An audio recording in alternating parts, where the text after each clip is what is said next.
ఈరోజు దేవుని వాగ్దానం యెషయా గ్రంథం 41వ అధ్యాయం 6వ వచనం. వారు ఒకనికొకడు సహాయం చేసుకుందరు, ధైర్యం వహించుమని ఒకరితో ఒకడు చెప్పుకుందరు. క్రైస్తవ జీవితమందు సహవాసము, ఐక్యత ఎంతో అత్యవసరమైనది. ఏకత్వము కోసం క్రీస్తు తన హృదయమును కుమ్మరించి ప్రార్థించెను. కుటుంబం కొరకు సహోదరులు ఐక్యత కలిగి నివసించడం ఎంత మేలు, ఎంత మనోహరం. ఒక మంద కొరకు యేసుక్రీస్తు అనే ఒక కాపరి కలడు. కాపరికి లోబడి ఒక మందకు చెందిన గొర్రెలమై ఉన్నాము. శరీరమునకు క్రీస్తు శిరస్సుగాను మనము శరీరముగా ఉన్నాము.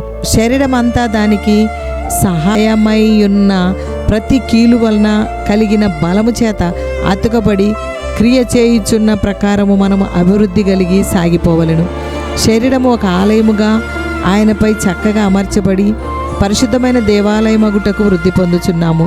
శరీరము ఒక నివాస స్థలముగా ఆయనలో ఆత్మమూలముగా దేవునికి నివాస స్థలమై ఉండుటకు కట్టబడుచున్నాము. ఇది ఒకే సంఘము. తిరిగి జన్మించినప్పుడు దేవునికి ఒకే సంఘము యొక్క అవయవములై ఉన్నాము. పరలోకమందు వ్రాయబడి ఉన్న జ్యేష్ఠుల సంఘము కాబట్టి సహోదర ప్రేమ నిలువరముగా ఉండనీయవలెను.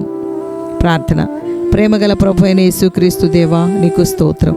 మేము ఐక్యత కలిగి కుటుంబములుగా సహవాసములో ఎంతో ఆసక్తిగా ఉండుటకు, హృదయమును కుమ్మరించి ప్రార్థించుటకు కృప దయచేయము.